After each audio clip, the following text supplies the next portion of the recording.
Bienvenido a su programa Hablemos de Salud. Yo soy la doctora Jessica Álvarez y hoy contamos con la presencia del doctor John Meuris Rodríguez. En breve conoceremos mucho más sobre él.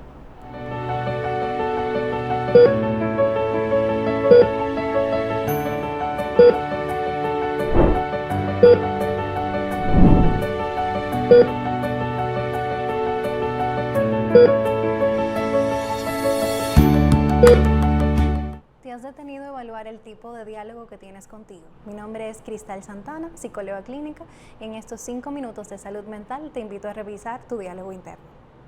¿Qué es eso de diálogo interno? Eso no es más que el tipo de comunicación que tienes contigo mismo, es decir, las palabras que eliges usar para describirte o las palabras que eliges usar al comunicarte contigo. Ahora bien, quizá eso suene un poco extraño. ¿Cómo así comunicarte contigo mismo? Si siempre nos han vendido que el hecho de hablar solo es sinónimo de locura. Sin embargo, hoy yo quiero desmentir eso un poco. La realidad es que al estar en sintonía con lo que sucede en nuestro mundo interno, hablamos de tener una salud mental óptima o una salud mental adecuada. Cuando estás en sintonía con lo que sucede aquí adentro, pues sabes exactamente cómo te tratas y cómo te cuidas. Y por el contrario, también cómo te maltratas. Si te preguntara en este momento cuáles palabras utilizas para describirte, ¿qué me dirías? Si te preguntara cuándo fue la última vez que te cuidaste o que hiciste algo por tu cuidado, ¿qué me dirías? En el día de hoy te invito a revisar la relación que tienes contigo, porque es allí, en esa primera relación, donde inicia el buen cuidado y el buen trato hacia nosotros mismos como seres humanos. Es allí donde empieza una salud mental adecuada. Entonces, en el día de hoy te invito nuevamente a que recapitules y que cada vez que veas que cuando fallas te criticas o te juzgues, mejor practiques la compasión y que utilices más bien palabras que puedan animarte a seguir o animarte a levantarte. ¿Qué te ha dejado esta enseñanza? ¿Qué te ha dejado este momento? En el día de hoy quiero que analices tu conversación contigo y que a partir de allí me digas el tipo de salud que estás teniendo. Algunas herramientas que quizá te pudieran ayudar a revisar el tipo de diálogo interno que llevas es cuestionar en qué escenario sale la crítica, en qué escenario sales como juez de tus acciones y de tus actitudes, en qué momentos quizás eres un poco más duro de lo usual contigo mismo. Y ese es el mismo trato que llevas hacia los demás. Si alguien más cometiera el error que tú cometiste, ¿cómo lo tratarías? Eso te puede llevar a analizar el foco o el lente con el que te estás mirando. Y también te podría llevar a responder la pregunta de si verdaderamente estás siendo justo o justa contigo mismo. Otra herramienta útil que te puede llevar a revisar tu diálogo interno es quizás ver en qué momento sientes admiración por ti, en qué momento se te hace fácil practicar la compasión y en qué momento se te hace fácil celebrarte. ¿Cuáles son los escenarios donde no cuestionas por un segundo los logros que estás teniendo? ¿Y cuál es el nivel de exigencia que estás teniendo entonces sobre ti? Otra herramienta útil para analizar tu diálogo interno es ver en una libreta, anotar todas aquellas críticas que salen y todos aquellos elogios que salen. ¿Cuáles son las palabras que están en torno a tu diálogo? ¿Qué compone tu contenido de palabras hacia ti? Ahí tenemos un banco de palabras a las que siempre recurrimos y quiero que te fijes cuáles son las que sueles elegir con más frecuencias. Por último, quizá una recomendación útil sería ver cuáles son esas palabras que repites. ¿Cuáles son realmente los ojos que te están juzgando? Esas palabras son las palabras que solía decir mamá, un tío, un primo o quizás algo que aprendiste en el colegio. ¿De dónde aprendiste a juzgarte como lo haces o a hablar como lo haces? A veces no estamos siendo nuestros propios jueces, sino que más bien nos estamos dejando influenciar por la opinión de los demás. ¿Estás siendo realmente tú tu crítico o tu voz de crítica tiene el sonido o el timbre de voz de alguien más? Si revisamos tu diálogo interno, ¿verdaderamente eres tú el narrador ¿O realmente es alguien más el que está escribiendo y dictando lo que pasa con tu historia? En el día de hoy te he dejado con 3 herramientas importantes que te pudieran llevar a cuestionar y a indagar sobre tu diálogo interno. Por último, te quiero dejar con esta pregunta. ¿Cuáles son las verdaderas palabras que te describen? Y si esto te cuesta, apóyate en tu entorno. Apóyate en aquellos que son tus amigos, tus aliados, tus facilitadores en el camino. ¿Qué dirían ellos de ti? Y si no les crees, recuerda pedirles evidencias para que tu diálogo tenga otras palabras que añadir a dicho banco.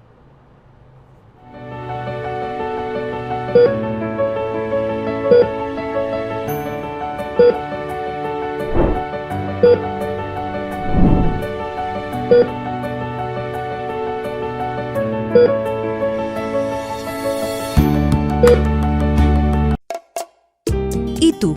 ¿Por qué tienes SENASA en el exterior? Amores, porque con el plan Larimar yo pongo a los niños y a mamá en el seguro. Así, le cubro su salud y yo trabajo aquí tranquila. You know? Con SENASA en el exterior, cuidas tu salud y la de los tuyos. Solicita tu plan Larimar ahora con repatriación de restos desde y hasta el país de origen. Más detalles en www.arssenasa.gov.do.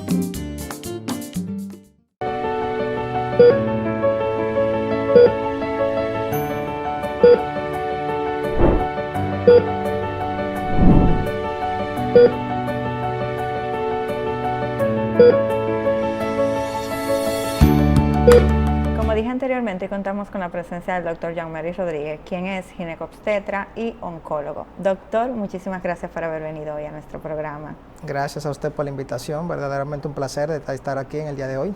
Sí, doctor, no se puede ir sin la primera pregunta que siempre hago. Sí. En tantas áreas que tiene la medicina, ¿por qué decidió irse por la ginecología, sobre todo por la parte oncológica?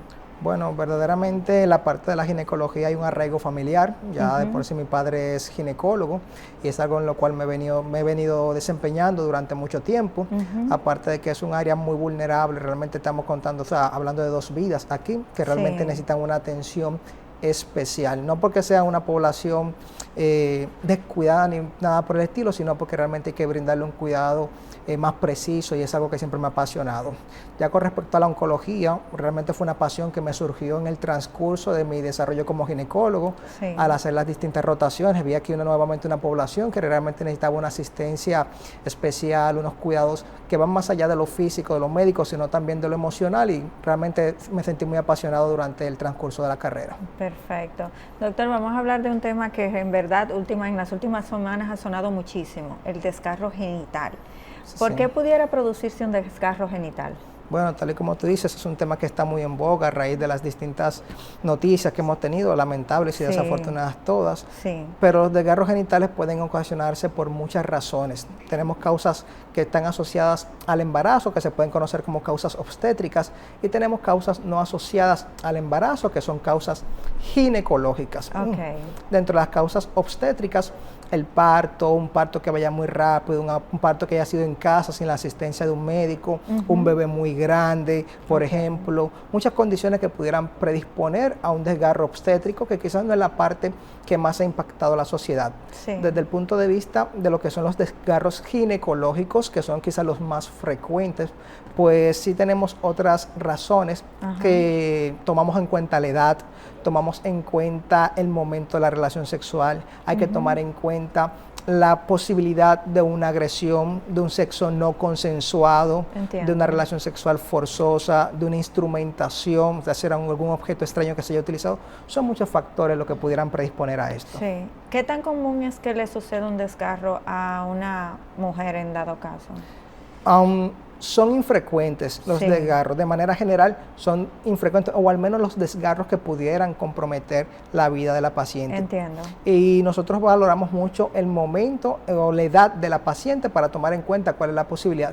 Durante la infancia, los traumas durante el juego, una bicicleta, una caída, porque realmente las damas tienen en la zona genital mucha grasa que se supone que amortigua los golpes de los traumas, pero durante la infancia esa grasa que se encuentra en los labios mayores, en el monte de Venus, en el periné, pues no existe en las niñas, y es por eso que los traumas contusos, hay más probabilidad de que generen laceraciones. Claro, nunca debemos de olvidarnos del abuso sexual, sobre todo en esta infancia, sobre todo en esta edad, que es la infantil, y tenemos que siempre ir a hacer un cuestionario que vaya dirigido o descartando una probable agresión sexual. Pero lo más frecuente son los traumas contusos. En el caso de las niñas, porque no tienen ese cojín, ese amortiguamiento que tienen ya las mujeres en edad reproductiva y mayores. Entiendo. Durante la vida reproductiva, después de los 18 años, 19, pues lo más frecuente que ocurra durante la relación sexual. Lo más frecuente que pase durante un acto sexual forzado, los desgarros. Si bien hemos tenido casos de pacientes con desgarros genitales durante una relación sexual normal, pero quizás muy apasionada, quizás con mucha intensidad, por decirlo. Hemos tenido casos muy frecuentes, o no frecuentes, sino hemos tenido varios casos, no frecuentes, sino hemos tenido varios casos que hemos necesitado reparar una relación sexual consensuada.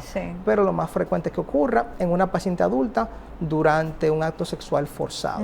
¿Cuáles son los síntomas iniciales que pudieran dar alerta a que se está teniendo algún tipo de desgarro? Porque bien es cierto, es un sangrado que se pudiera confundir quizás con una regla que se adelantó, o se pudiera confundir también con algún vasito capilar, entiendo que se puede romper. ¿Cuál sería esa diferencia? Uno de los principales síntomas es quizás el dolor. Bien, el dolor que el paciente experimenta. Usualmente durante el acto sexual puede haber dolor que el paciente lo va refiriendo, irritación, que quizás lo ignoran, ¿verdad? Primero para no interrumpir el acto íntimo, en el caso, claro, de un sexo consensuado, para no desconcentrarse o para no desconcentrar a la pareja, pudiera, digamos, incluso hasta tolerar el dolor durante un acto sexual consensuado.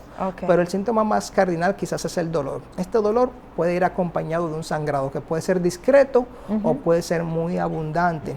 La vulva y la vagina es muy rica en vascularización, es decir, tiene mucho aporte de sangre, va mucha sangre hasta esta zona, y por eso cualquier trauma puede provocar sangrados sumamente importantes que ameriten especial atención. A veces pudiera incluso no sangrar y formarse un hematoma, es decir, que se vaya poniendo morada la zona, que se vaya oscureciendo, y eso debe llamarnos la atención.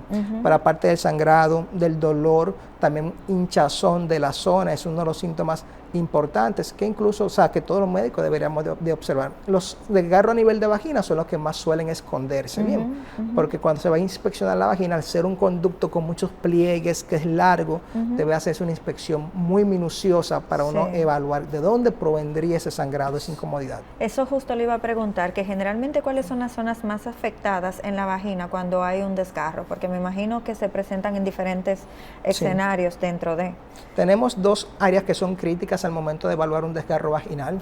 Número uno, que es la entrada de la vagina, le llamamos el introito vaginal, y número dos, tenemos el fondo de la vagina, que son los fórnices o la unión cérvico-vaginal, donde se une el cuello de la matriz o del útero con la vagina. Ahí están los fórnices. Esas son las dos áreas más delicadas.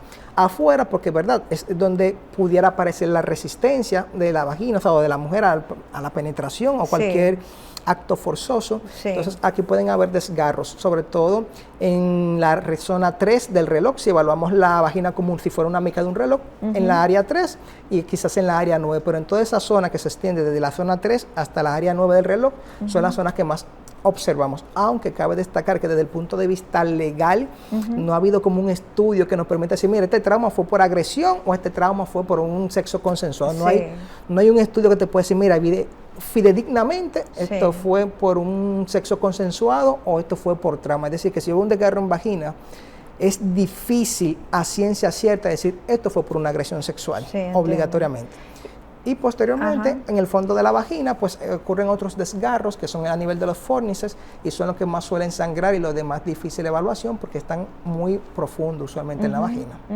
Y generalmente, ¿qué nos ocurre dentro cuando tenemos el desgarro? ¿Qué es lo que internamente va sucediéndole a nuestro cuerpo?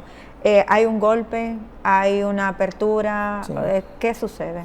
La vagina es un tubo muscular, o sea, es un conducto muscular o fibromuscular y tiene varias capas. Bien, la sintomatología va a depender mucho de la capa afectada, qué tan profundo pudo haber llegado ese trauma. El trauma puede ser algo sencillo, como un sangradito, un manchadito, si nada más se afectó, vamos a decir, la parte superficial, el epitelio, la mucosa, lo rosado que el paciente ve cuando se está supervisando, que toma un espejo.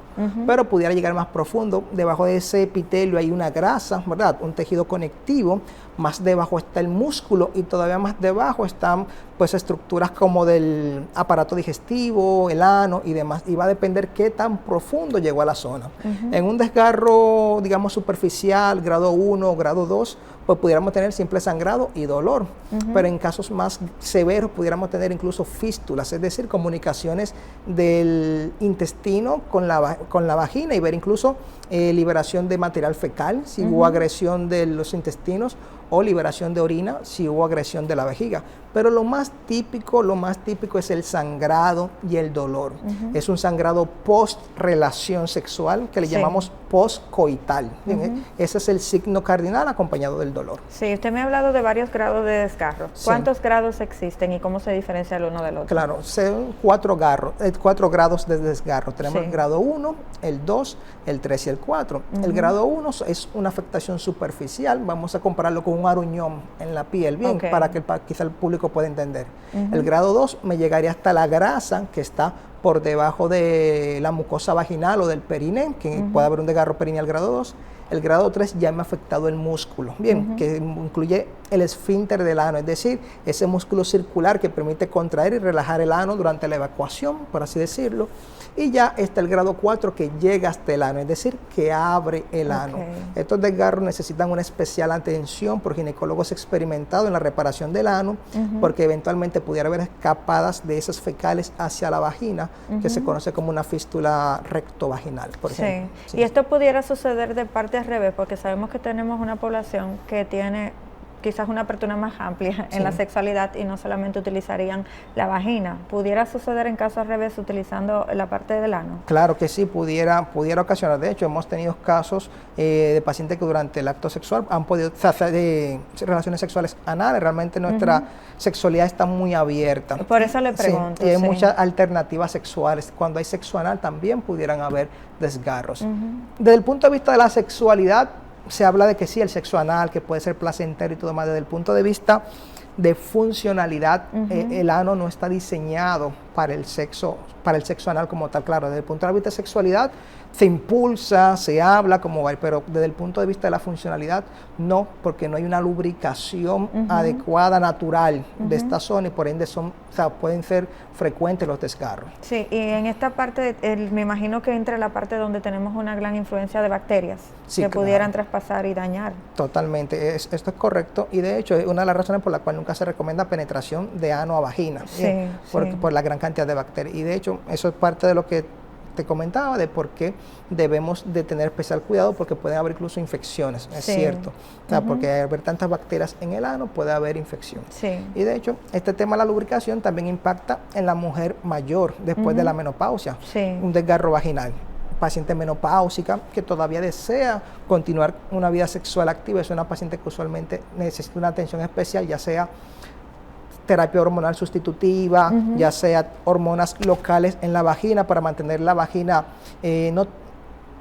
adecuada, con un buen trofismo, con una buena evolución, o sea, de forma adecuada para sostener una relación sexual, porque sabemos que con la menopausia vienen muchos cambios. Sí, claro. Dentro de ellos, la famosa atrofia vaginal, que es una vagina que se adelgaza, deja de lubricar y por ende hay mayor tendencia a los traumas. Claro, usualmente estos desgarros vaginales vienen acompañados, la menopausia viene acompañado con una menor potencia de la pareja, que usualmente se equilibra, pero sabemos que ahora mismo pues hay menos intensidad, por lo tanto no se siente tanto. Exactamente, pero aquellas personas que pues, quizás la pareja es muy viril todavía, muy activa, tiene una erección muy fuerte, pues también pudiera provocar daño si no hay una buena atención en esta zona. Doctor, ¿en qué población es mayor el daño en una actividad sexual de este tipo?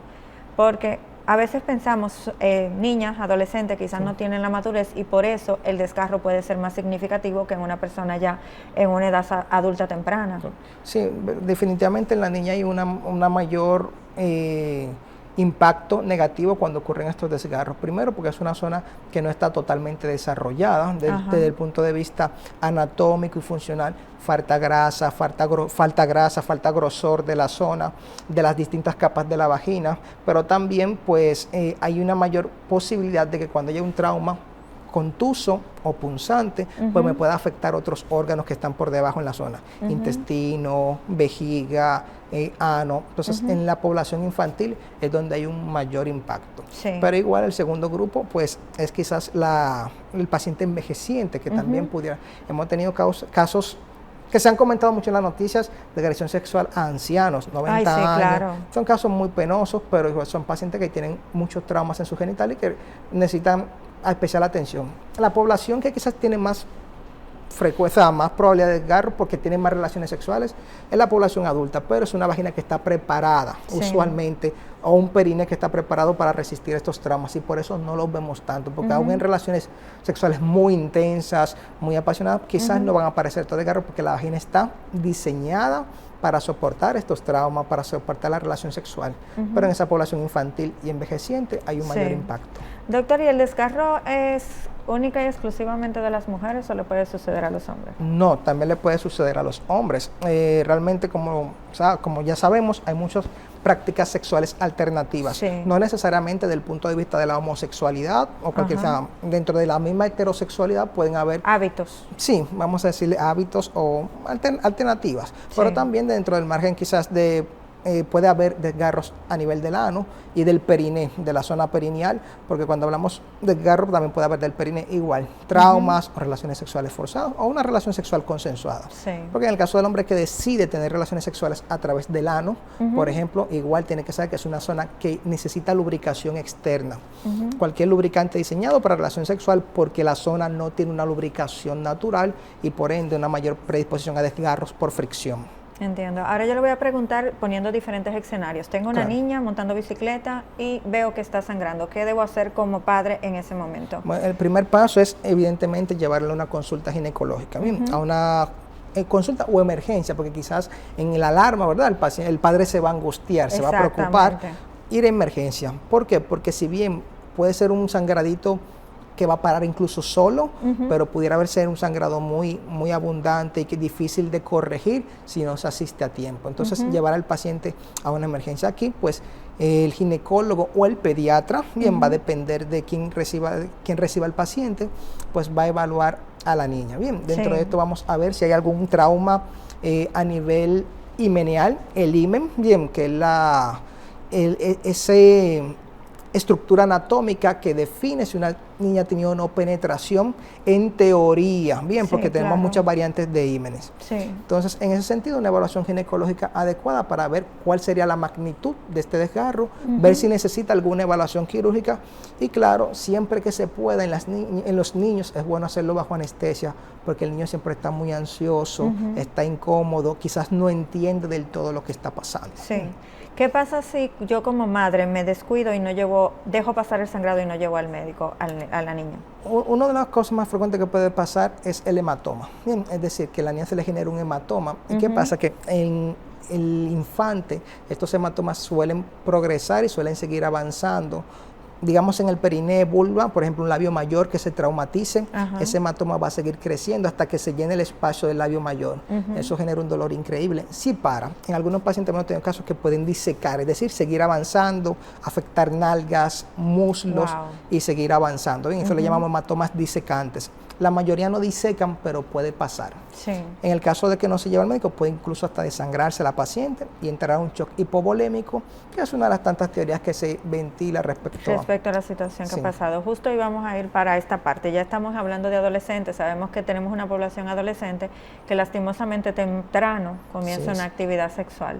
¿Qué tan frecuente es en esta población que hayan desgarros? De los pocos casos de desgarros que me ha tocado asistir ha sido en adolescentes teniendo relaciones sexuales con adultos. Bien, aún consensuadas. Bien, o sea, aún consensuadas relaciones sexuales. Yo me ha tocado asistir desgarros en pacientes víctimas de abuso sexual, pero en aquellas que no han sido víctimas de abuso sexual, todas han sido en adolescentes. Bien, usualmente teniendo relaciones sexuales con adultos. Sí. Evidentemente, pues el adulto quizás con más potencia, más experiencia, quizás un adolescente un poquito tensa durante la sexual, muchas razones, una vagina no preparada anatómicamente para iniciar a tener relaciones sexuales y por ende en la paciente adolescente puede haber más frecuencia. No es que es algo sumamente frecuente, porque vaya, como te dice, lamentablemente nuestra población adolescente tiene gran tendencia a iniciar relaciones sexuales a destiempo, antes de la mayoría de edad, pero no es que son tan frecuentes, pero todos los casos que me ha tocado asistir, no asociados a abuso sexual, han sido en adolescentes. Doctor, ¿y cómo usted maneja la parte donde son menores de edad que quizás están con adultos y tienen miedo de ir a la consulta, o cuando van sin sus padres para tratarse el desgarro? Porque me imagino que entran en esa fase de miedo. ¿Qué puede hacer un adolescente con miedo a lo que vayan a hacerle en su hogar para dirigirse al médico de una forma segura y recibir la atención a tiempo? Sí, claro. Realmente desde ese punto de vista, como médicos siempre tratamos de respetar la privacidad del paciente. Por aquí nos vemos en un dilema. Bien. Exacto. O sea, como médicos nos vemos en un dilema de respetar la privacidad del paciente y por eso tratamos de crear un ambiente de confianza donde la paciente se sienta segura, donde no se sienta juzgada. Sí. Porque me cuesta admitirlo, pero muchas veces el médico mismo aleja a la paciente del servicio médico, emitiendo algún comentario negativo, algún comentario que juzgue a la paciente, donde la paciente se sienta juzgada, donde se sienta culpable. Sí. Y de hecho es uno de los principales errores que debemos de evitar, culpabilizar a la paciente, culpabilizar a la víctima en caso de que sea una víctima. Exactamente. Entonces, lo recomendable es que las pacientes sean evaluadas por un adulto mayor. O sea, no con un adulto mayor. Que vayan con un adulto mayor aunque no sean sus padres. Es lo idóneo, es lo idóneo. ¿Por qué? Porque, vaya, pueden haber muchos malentendidos, quizás la adolescente no va a entender, pero en el caso de que no vaya con un adulto, nos vemos en la obligación, bueno, no en la obligación, pero en el deber quizás de ofrecerle la asistencia, y más si es una emergencia. Sí. Como médico nos toca brindarle ese espacio de confianza a la paciente, que se sienta segura, de que no se sienta juzgada, porque es una paciente que está insegura, está tímida, como usted lo dice, pero lo idóneo es que sea con un adulto, aunque sea una amiga. Aunque sea una amiga, pero mayor de edad. Exactamente, para que haya un testigo de lo que se está haciendo, de cómo se está haciendo el proceso y de lo que va a ser. Además que es un paciente que quizás van a necesitar ayuda o un acompañamiento, pueden marearse, pueden sentirse muy tensas, pero siempre brindarle a la paciente un espacio de confianza, y es lo que tratamos de hacer. Y en el caso de que sea una violación sexual, ¿cómo se maneja el protocolo? Porque generalmente cuando hay un caso de violación se sabe que hay que ir a la policía. Claro. ¿Cómo sería en esta situación? Porque es algo de emergencia. Sí, lo primero que nosotros debemos de hacer, ¿verdad? Después del interrogatorio, el examen, el aspecto médico protocolar, pero también hay un soporte, hay unas líneas de atenciones especiales gubernamentales que debemos de contactar. Bien, o sea, eso es obligatorio. Toda la paciente que se sospeche agresión física o sexual, hay líneas especiales gubernamentales a las cuales contactar para que nos ofrezcan el servicio de atención. También dependiendo de dónde uno se encuentre, en las instituciones públicas, hay líneas que son directamente, por ejemplo, con INASIF, Fiscalía, donde nos prestan la atención, un perito y todo lo demás, o canalizan todo el proceso para toma de denuncia y todo esto. Pero también es una paciente que necesita, número uno, prevención contra infecciones de transmisión sexual. Por ejemplo, VIH, necesita tratamiento preventivo antirretroviral, globulina contra la hepatitis B y también prevención de embarazo. Bien, es una paciente que, aparte del proceso de médico como tal, también necesita prevención contra embarazo y enfermedades de transmisión sexual. Y siempre, vuelvo, insisto en esto, no culpabilizar a la paciente, porque siempre va a aparecer, ¿qué tú hacías ahí en la noche? ¿Por qué tú ibas vestida así? Exacto, siempre una culpabilización de la víctima en vez de arroparla en ese momento. Exactamente, ¿qué tú hacías a las 10 de la noche con un adulto? No, una mujer debería de sentirse libre de salir a cualquier hora, sin temor a esto, pero muchas veces pasa que culpabilizan a la víctima cuando no es la culpable. Sí, pero ya cuando estamos bregando con adolescentes, a veces el adolescente no nos permite ver el tipo de sangrado que puede estar teniendo. ¿Cómo como madre o como padre podemos actuar en ese momento y evaluar? Hay que salir corriendo, esto es una situación de peligro? Sí, bueno, cuando no puede evaluar el sangrado, en el caso de que o sea, es difícil no sospechar, o sea, tener un sangrado que se nota. Ah, bueno, no siempre se nota el desgarro, porque como puede ser un sangrado que es discreto, bien, puede haber un sangrado que sea masivo, hay pacientes porque la vagina es muy vascularizada, puede ser un sangrado masivo que sí se nota, evidentemente, que va a correr como una menstruación en su primer día, como un aborto, pero hay sangrados que son discretos y que pueden durar hasta días, sangrando, y el paciente descompensándose de forma paulatina. Sí. Pero como padre, pues evidentemente si veo una paciente que se me está poniendo pálida, que la voy viendo débil, que la voy viendo retraída, el historial de dónde vino, qué estuvo haciendo, dónde estuvo, pero realmente si no veo el sangrado como padre va a ser difícil sospechar. Exacto. Y por eso quizás ya un poquito más psicológico, quizás más de paternidad, pues una paternidad donde exista la confianza, donde exista la posibilidad de que el adolescente se sienta libre de conversar con sus padres. Pero me imagino que el sangrado que puede ser más peligroso es el que podemos percibir que está sucediendo. Ese es el que de verdad hay que da señas de salgan corriendo. Definitivamente. Inmediatamente yo veo sangrado, o sea, un sangrado que temo que es anormal, de poder salir con mi paciente, o sea, con mi hija a evaluarle, claro. Y los sangrados que son leves, ¿siguen siendo igual de peligrosos aunque el paciente no se esté desangrando en el momento? Sí, claro, tienen su peligrosidad porque muchas veces no paran solos. Bien, entonces el sangrado persiste y el paciente se va descompensando lentamente, incluso hasta en semanas. Bien, o sea, puede tener 12, o sea, una muy buena hemoglobina, pero o no tener nada de anemia y con el tiempo se va descompensando, porque realmente no hay como una estructura que frene el sangrado, que provoque contracción del sangrado en esta zona genital y el paciente se puede descompensando y decirte, yo tengo una semana sangrando, yo tengo 2 semanas sangrando. Lo primero que te surge preguntar es por qué vienes ahora. Exacto. Pero vaya, no estamos en posición de juzgar el temor, la preocupación, muchas razones cohiben al paciente. Sí, perfecto. Bueno, doctor, lamentablemente debemos ir a la pausa. Está bien. En breve regresamos con su programa Hablemos de Salud.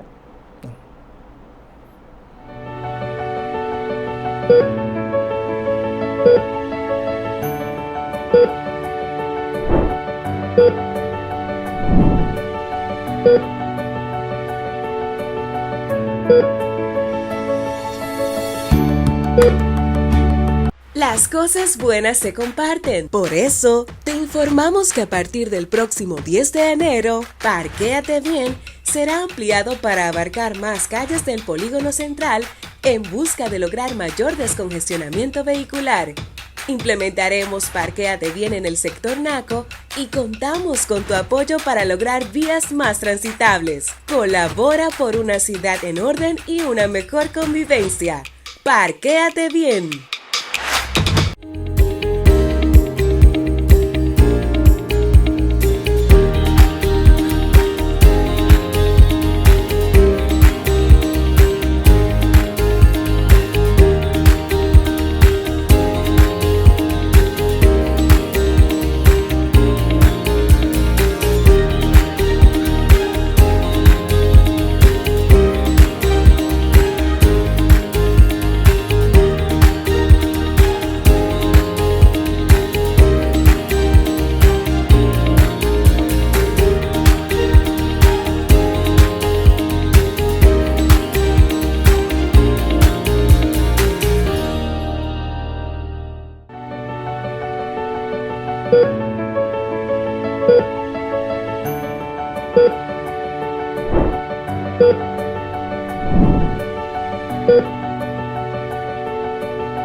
Regresamos a su programa de salud con el doctor Yaumeris Rodríguez. Doctor, vamos ahora a hablar de los adultos y los desgarros en las mujeres adultas. ¿Cuál es la frecuencia o qué puede producir en una mujer adulta el desgarro? Ok, en la mujer adulta la frecuencia es relativamente baja, bien, no hay tanta probabilidad de que esto ocurra. Y cuando ocurre, pues pudiera darse bajo relaciones sexuales muy bruscas, relaciones sexuales no consensuadas, utilización de instrumentos, o sea, instrumentos ya sean... Juegos sexuales. Exactamente, pero pudieran ser consensuados o no, bien, o sea, porque muchas veces hay agresores que utilizan instrumentación para manipular a la paciente, eso es un escenario, o que la paciente no esté excitada durante la relación sexual, que tenga algún grado de resequedad por muchas razones. fármacos, simplemente no estar en el estado de ánimo para hacer la relación sexual, muchas razones pudieran provocar. Sí. Distintas posiciones sexuales pueden predisponer a desgarros, sobre todo en aquellas en que la penetración se hace un poquito más profunda. ¿Bien? O sea, en esas posiciones en las cuales la penetración sexual es más profunda, también pues hay más tendencia a desgarros en la mujer adulta. Entiendo. Doctor, ¿qué sucede cuando hay un desgarro?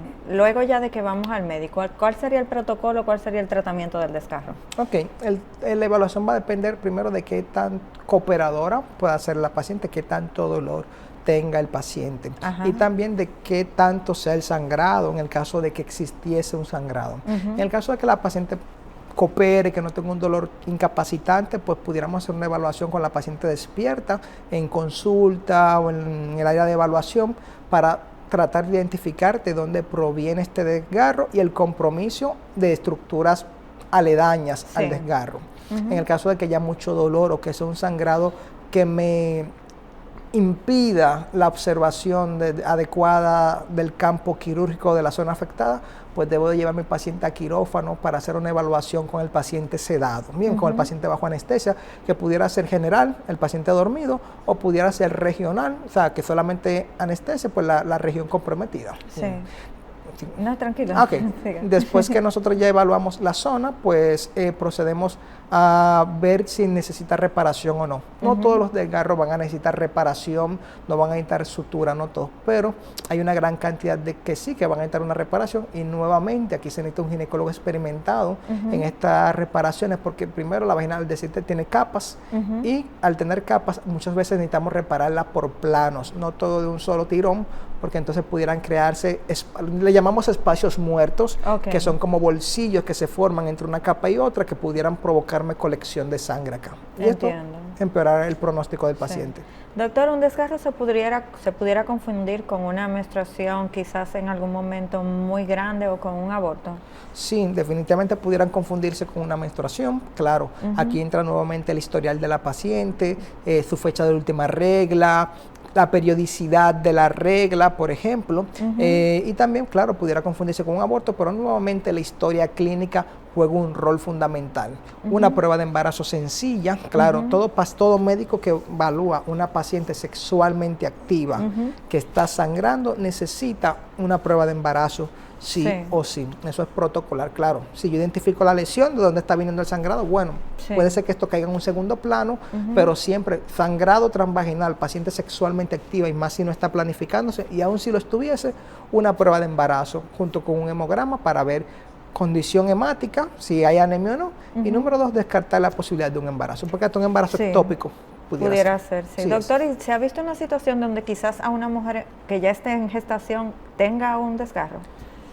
Gestando no, o sea, gestando no hemos tenido casos, pero sí hemos tenido casos de pacientes, por ejemplo, durante el parto, por ejemplo, o sea, durante el parto pudiera haber algún desgarro que nos ha tocado reparar, por ejemplo, y también en pacientes no gestantes. Sí, pero en esta parte de cuando el parto pudiera evitarse, cuando le hacen ese ligero cortecito para evitar ese desgarro, ¿no es eso lo que evitan cuando hacen el corte? Claro, realmente uno trata de evitar incluso el corte, bien, porque o sea, que es la episiotomía, episiotomía. Discúlpeme la cara, que de imaginar. No, claro, yo entiendo. Duele. Pero es algo que, contrario a lo que la población piensa, que se hace a sangre fría. No, estamos conscientes que estamos anestesiados. Sí, claro, por algo que se hace bajo anestesia. Y es la famosa episiotomía. Bien, uno trata de evitarla siempre que se pueda, así como evitar los desgarros. Realmente hay maniobras que me permiten proteger el periné, que me permiten proteger la vagina. Hay veces que uno incluso prefiere un desgarro a la episiotomía, un desgarro de primer grado, que nada más sea mucosa vaginal, por ejemplo, que uno prefiere eso y no cortar. Pero en el paciente que uno estima que pudiera haber un desgarro importante, grado 2, 3 o 4, uno hace la episiotomía porque es un corte controlado que me va a facilitar la salida de la cabeza del bebé, porque los desgarros perineales eventualmente pueden alterar la función vaginal de la mujer. Pero la mayoría de veces no es así, y con una buena asistencia del parto, estos desgarros no llegan a comprometer la funcionalidad ni la anatomía de la mujer. Sí.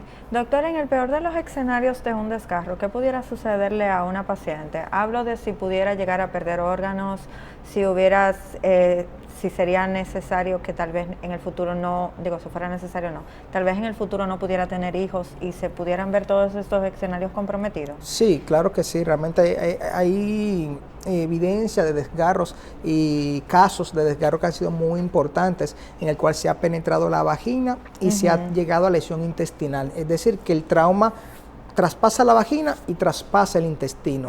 Hemos también tenido desgarros que traspasan la vagina, lastiman el útero y muchas veces hay que requerir una histerectomía. Entiendo. Pero también hemos tenido desgarros que pueden atravesar la vagina y lastimar la vejiga.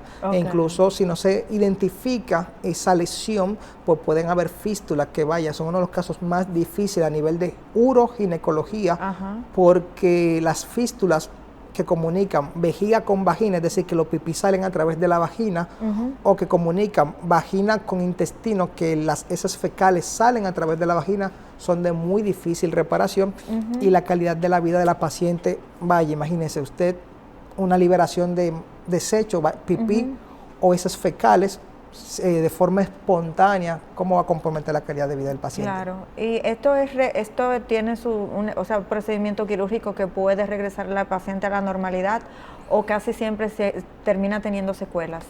Bueno, en el momento agudo del desgarro es el mejor momento para reparar ambas estructuras en el caso de que se vieran comprometidas, porque la lesión está fresca, vamos a llamarle de alguna forma, en el momento agudo, pero a largo plazo hay capacidad de corrección, se puede corregir, claro que sí. Y se ha sucedido que hay pacientes que no sienten que quizás están teniendo un desgarro ya que ha afectado a nivel intestinal o de la vejiga y no se dan cuenta. Es difícil porque es muy doloroso. O sea, han de ser desgarros muy dolorosos, y quizás durante la relación sexual no va a haber un daño a nivel intestinal. Durante una relación sexual con el pene no va a haber no se va a lesionar intestino porque el pene es romo, no es cortante. Usualmente este tipo de desgarro aparece más cuando hay algún elemento cortante o punzante. Entiendo. Sí. Doctor, ¿y cómo es la recuperación después de un desgarro? La recuperación suele ser bastante noble, por decir así. Son pacientes que incluso, a menos que no haya afectación del intestino, no van a necesitar incluso ni siquiera antibióticos. Uno lo da de manera preventiva, pero de hecho ni siquiera antibióticos. Simplemente se le pide al paciente reposo.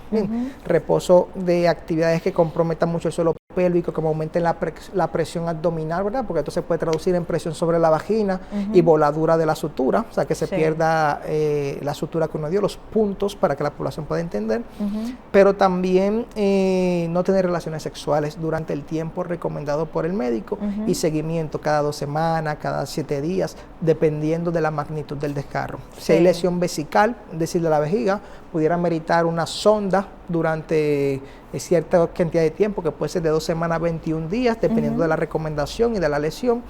Y en el caso de que haya algún trauma rectal, anal, intestinal, que es el peor de los casos, pudiéramos tener incluso necesidad de una colostomía, es decir, que el paciente tenga que defecar a través de una bolsa, como le llaman, o sea, famosamente hacer caca por una funda. Sí, por una fundita. Pero eso es simplemente una derivación, derivación del intestino a pared abdominal, para entonces permitir a la zona afectada recuperarse.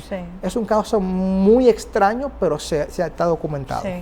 ¿Existe alguna enfermedad sistémica ginecológica que esté relacionada con una alta frecuencia de desgarro?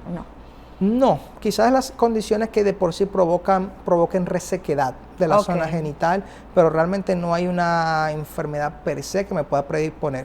Hay algunas afectaciones del tejido conectivo que sí quizás pudieran tener un mayor riesgo, ¿verdad? Algunas enfermedades que me afecten, por ejemplo, la estructura, la fortaleza de ese tejido conectivo que me resista a los golpes, sí pudiera ocurrir. Por ejemplo, quizás un caso de Marfan, un Ehlers-Danlos, que ya son condiciones muy técnicas raras, pero que sí pudieran aparecer. Sí, doctor, hemos tocado todas las edades, pero hemos hablado un poco de los envejecientes, y ahorita me lo tocó.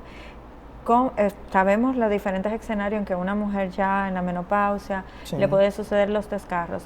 Como hija, ¿cómo puedo manejar esto? ¿Debo llevarle inmediatamente a la consulta ginecológica? ¿Cuáles son? Porque ya tenemos un envejeciente que quizás esté comprometido también sistémicamente. Entonces, ¿cómo se maneja estos pacientes? El paciente envejeciente es una población muy especial, primero porque se estila o mal se piensa que el paciente envejeciente ya no debería tener relaciones sexuales. Exacto. Usualmente quizás porque la pareja ya también quizás no funciona como en su juventud, ¿verdad? Como en sus años mozos, la rutina, la monotonía, muchas cosas. Pero el paciente envejeciente, posmenopáusico, todavía pudiera ser sexualmente activo, siempre y cuando así sea su deseo. Claro. Sí. El deseo sexual también va desapareciendo, porque no es que simplemente el paciente deja de hacer, sino también el deseo sexual va disminuyendo. Pero en el paciente envejeciente, como ya no tiene esa vagina tan lubricada, tan elástica como la tienen durante los años de juventud, vida reproductiva, hay una mayor tendencia a desgarros. Pudiéramos tener, por ejemplo, en el caso de una paciente mayor de edad que tenga una pareja mucho más joven que ella, que aquí pudieran aparecer desgarros, pero también casos más tristes en el cual algún envejeciente tenga alguna agresión sexual y pues en este caso también puede aparecer desgarros. Como dice, el paciente envejeciente es de mucho más difícil evaluación, primero porque puede tener una condición sistémica que me dificulte su evaluación aún bajo anestesia, porque el evento anestésico ya de por sí puede ser un riesgo para esta paciente, pero evidentemente evaluamos riesgo-beneficio. Hay un sangrado importante, el paciente posmenopáusico no tiene por qué sangrar. O sea, paciente posmenopáusico con sangrado hay que investigarlo inmediatamente, no debería de sangrar. Bien, ante la preocupación de un trauma, investigar cualquier sangrado en el paciente después que llegó a la menopausia, hay que investigar. Generalmente están asociadas a condiciones sanguíneas que tengan. U oncológicas, cancerígenas, sí. Pueden estar asociadas a condiciones hematológicas, para trastornos de la sangre, leucemia, discrasia sanguínea, cualquiera de estas condiciones, pero más frecuentemente a condiciones oncológicas. Sí, pero ¿eso sería un sangrado leve o ya estamos hablando de un sangrado notorio? Empieza como un sangrado leve, lo único que muchos pacientes lo ignoran. Ya cuando es un sangrado abundante, decimos que la condición está muy avanzada. Y en el caso del paciente envejeciente con un sangrado abundante y historia de relación sexual, claro, pensamos en trauma. Sí. Sí es. Doctor, preguntando ya del tema de lo sucedido recientemente, ¿cómo es que un sangrado pudo llevar a una persona a la muerte tan rápido? Bueno, cuando nosotros hablamos de rápido, estamos partiendo del historial que se ha ventilado en la noticia y todo lo demás, pero realmente hay tantas vertientes en esto, de que estuvieron en una zona, luego se trasladaron a otra, y luego en casa, el día amaneció y todo. O sea que pasó un tiempo prudente de sí, probablemente pasó un tiempo muy prudente donde el paciente estuvo sangrando, pero los traumas vaginales pueden sangrar muy profusamente y tener sangrados muy abundantes, porque la vagina, como dijimos al principio, tiene mucho aporte de sangre, es decir, mucha la sangre que va hacia la vagina y sin capacidad como de contraerse sola, de retraerse sola, y por ende el sangrado no cesa, o sea, el sangrado no cesa y por eso el paciente va desmejorando. En el caso de esta niña, o sea, un evento muy desafortunado, todavía esperando que haya una versión final, pero por lo que se va mencionando pasó mucho tiempo en el cual quizás se pudo haber hecho una intervención, cual sea la causa del sangrado, ya sea desgarro, ya sea aborto, como se ha ventilado, pero pasó mucho tiempo en el cual una conducta médica apropiada quizás hubiese podido salvar la vida de esta niña. Sí. Una pregunta que sí la tengo y no he visto que se ha tocado. ¿Puede que algún medicamento que se haya consumido en el momento para evitar el dolor haya ayudado negativamente a este sangrado? Bueno, probablemente sí. Hay ciertos medicamentos que provocan sangrado. Por eso le pregunto, porque generalmente si me duele en la cabeza, uno va a aspirina, va a medicamentos que posiblemente no me ayuden en el momento del sangrado. Es así. Y como es tan frecuente la automedicación, ¿qué no es recomendable beber en ese momento? Bueno, en el momento del sangrado, porque aquí que ver cuáles elementos pudieron haber confluido, pero sabemos que muchos de estos analgésicos también tienen efectos anticoagulantes, por así decirlo, que me pudieran distorsionar el proceso de coagulación. La aspirina, por ejemplo, me puede provocar trastornos en lo que es la coagulación por afectación o bloqueo de las plaquetas, para entender, para que la población pueda entender. Sí, claro. Pero también, por ejemplo, se hablaba de un misoprostol, por ejemplo, que es el famoso no quiero mencionar una marca, pero el famoso Cytotec, para que la población pueda entender que es un abortivo. Son prostaglandinas, ¿verdad? Pero son abortivos que pueden provocar sangrados muy importantes. O sea que aquí hubo una combinación de medicamentos, según donde sale la noticia, que muchos tienen potencial, o sea, no tienen nada que ver con el sangrado que ya le pasó, pero otros que sí pudieron participar o empeorar el cuadro. Pero en casa, si yo, por ejemplo, tengo una situación de desgarro, ¿cuáles medicamentos yo pudiera beber en el momento para mermar el dolor y cuáles no? Yo recomendaría paracetamol, que aunque quizás el acetaminofén, que aunque quizás la analgesia no va a ser tan efectiva como quizás un diclofenac, un ibuprofen, una aspirina quizás, pero va a ser menos lesivo, es decir, me va a provocar menos efectos secundarios hasta que reciba una asistencia médica, donde ya una vez reparado el desgarro, ¿verdad? Que ya haya un detenimiento del sangrado de forma mecánica con los hilos, que yo pudiera pasar una analgesia tipo diclofenac, tipo cualquier otro, que se llaman AINE en general. Pero sí, acetaminofén, lo más noble. El tiempo de recuperación real luego de una muy profunda, de una cirugía donde ya se haya comprometido todos los planos de la vagina. Todos los planos. Vamos a decir de 21 a 30 días. Bien, ese tiempo. La vagina repara rápido. Bien, o sea, la vagina, gracias a Dios, repara bastante rápido y la recuperación es buena. Ya quizás los órganos por debajo de la vagina pudieran llevar más tiempo, pero la vagina repara rápido. A veces pudiera ser un poquito más tórpida si hay infección, si hay, por ejemplo, sangrado, qué sé yo, si la menstruación coincide en ese momento, porque la humedad, ya de por sí la vagina es húmeda y una humedad adicional me puede retrasar el proceso de recuperación, pero la vagina sana rápido, por suerte. Sí es. Y cuando tienen que hacer otras intervenciones que tienen que en las cuales incluyen la vejiga e incluyen los intestinos, ¿se hace todo al mismo momento o son diferentes procedimientos quirúrgicos? Son diferentes procedimientos quirúrgicos porque se pudieran hacer en el mismo momento. El mismo momento, claro que sí. No todos se pueden reparar, la mayoría uno trata de repararlo a través de la misma vagina, por ejemplo. Pero en el caso de que haya compromiso intestinal o compromiso de vejiga, probablemente hay que hacer una laparotomía que es abrir al paciente, o sea, entrar, explorar la cavidad abdominal. Bien, entonces reparar desde adentro del abdomen. Sí.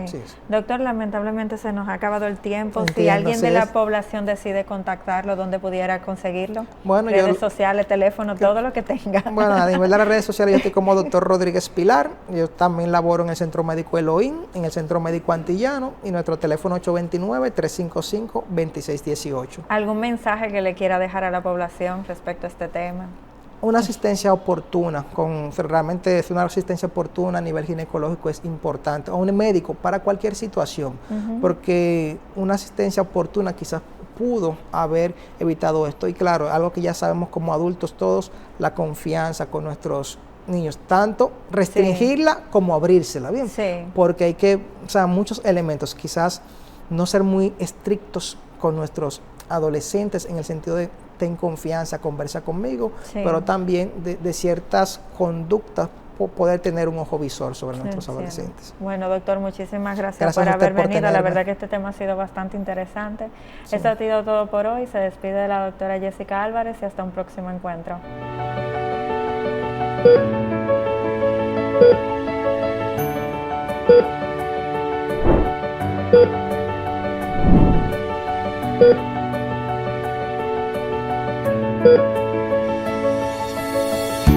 Thank you.